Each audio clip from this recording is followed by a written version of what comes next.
Ang lalim naman nun.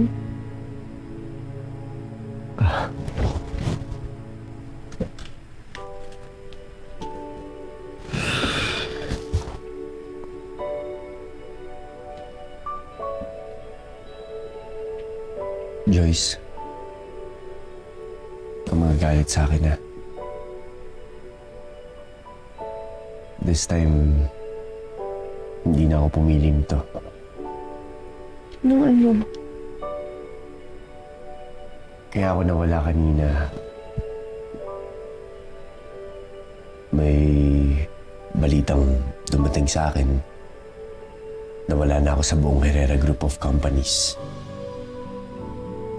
Ibig sabihin, tinanggal na ako sa blacksmith. Hindi na rin ako pwede bumalik sa Casa Fuerte.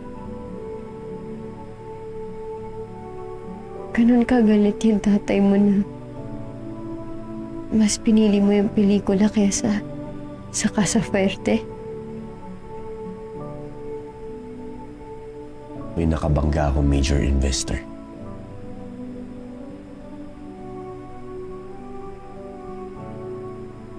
Paano yung pelikula natin? Wala ka na sa project natin hanggang first taping day ka lang. Wala akong choice, kundi bumalik sa umpisa.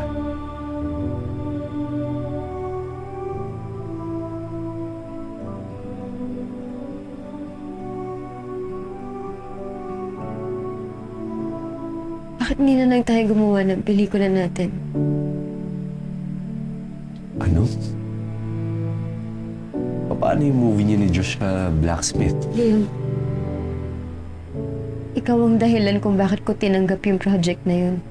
Dahil sa husay mo, sa vision mo, sa dedication mo, ikaw. At alam ko yung deal na ginawa mo sa tatay mo, pati na rin kay Kong Ramon.